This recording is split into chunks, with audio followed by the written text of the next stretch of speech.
fitnah godaan yang luar biasa bagi orang-orang yang beriman, khususnya mereka orang-orang yang jauh daripada ilmu. Sedikit melihat sesuatu yang hebat, wah langsung, kan gitu.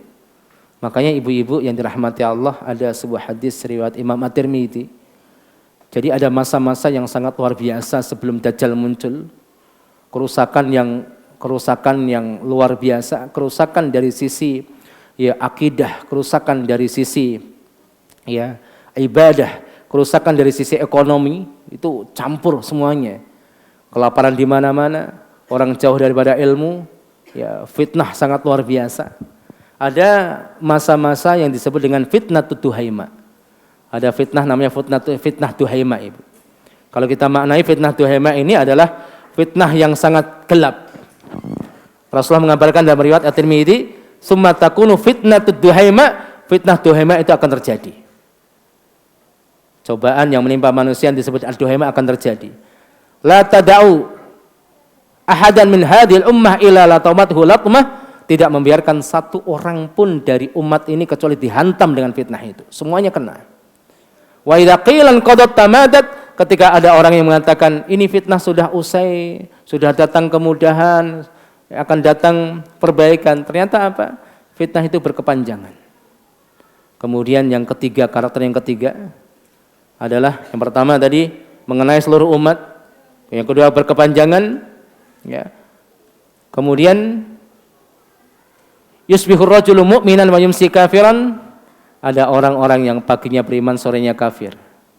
Yang keempat, manusia nanti, Ibu. Jadi manusia di sini maksudnya orang-orang beriman akan dibagi menjadi dua kubu. Pertama, kubu keimanan tidak ada kemunafikan. Kemudian yang kedua, kubu kemunafikan yang tidak ada keimanan. Ini jadi luar biasa fitnah akhir zaman. Ya, hari ini juga kita rasakan Bapak Ibu, iman kita itu betul-betul diuji dengan luar biasa, ya, ujian yang luar biasa. Orang-orang liberalis itu betul-betul menggoda iman kita. Jadi berusaha untuk mendakalkan iman kita atas nama apapun. Orang-orang yang kemudian berusaha menjalankan syariat dikatakan orang-orang ekstremis atau radikalis atau apa. Kemudian atas nama toleransi kita dipaksa untuk melepaskan identitas kita sebagai seorang muslim. Ini kan ngeri ini. Apalagi sebentar lagi ini Desember kan, Ibu. Desember ada Natalan. Kita umat Islam wajib toleransi enggak? Toleransi, bertoleransi wajib, Ibu. Ya, wajib bertoleransi. Tapi toleransi yang seperti apa? Enggak boleh kebablasan. Sampai kemudian orang melepaskan akidahnya atas nama toleransi. Sampai pernah Adi bin Hatim seorang sahabat Nasrani. Seorang sahabat yang dahulunya Nasrani maksudnya. Pernah duduk di samping Rasulullah masih pakai salib. Itu suruh buang itu, salib itu. Dikatakan oleh Rasulullah sonam. Rasulullah yang bilang, bukan saya. Apa makna sonam? Sonam itu maknanya berhala. Yang mata Rasulullah, saya cuma nukil aja. Ya. Enggak boleh, Anda Islam bukan berarti tidak boleh menghargai orang non-Islam, wajib toleransi, tapi bukan berarti toleransi yang dipahami oleh sebagian orang harus pakai atribut agama lain. Kita seorang muslim, kita harus bangga dengan diri kita sebagai seorang muslim. Kalau punya anak namanya yang Islami, ya Bapak Ibu, kata Rasulullah nama yang paling bagus Abdullah dan Abdurrahman, kan gitu. Ada sebagian orang malu kalau anaknya namanya Islami, kan gitu. Pakaiannya pakaian Islami. Maka hati-hati akhir zaman luar biasa. Makanya ketika muncul generasi-generasi yang jauh daripada ilmu, apa yang terjadi? Mereka tenggelam dalam kejahiliahan yang mereka sendiri tidak menyadarinya. Maka Umar mengatakan, "Tunqadu 'ural islami 'urwatan idza nasha'a fil islami man la ya'riful jahiliyah." Islam itu akan terurai. Satu ikatan demi satu ikatan ketika muncul di tengah-tengah orang Islam, mereka orang-orang yang tidak paham apa itu jahiliyah.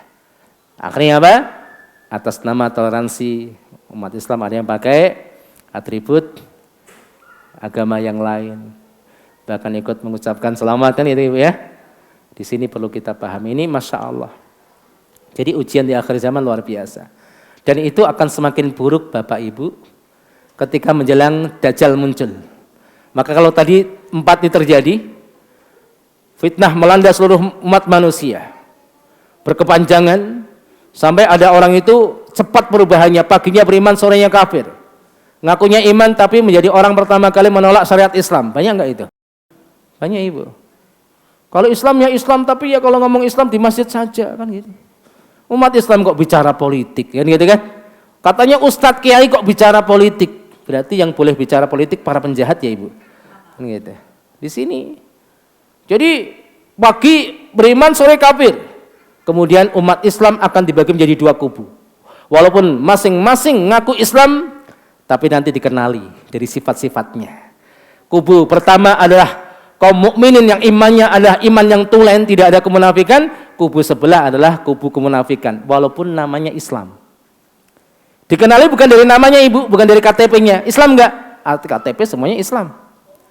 Tapi kalau ada orang Islam, ngaku Islam, kemudian lisannya, kakinya bersama mereka orang-orang yang benci Islam, siapa yang namanya? Munafik, Pak.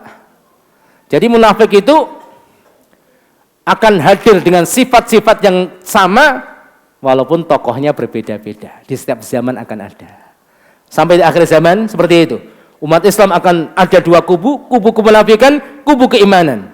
Kata Rasulullah, fa idza kana dzakum fangtadirud dajjal min yaumihi aw min ghadih. Kalau itu terjadi, maka tunggulah dajjal keluar di hari itu atau di esok harinya.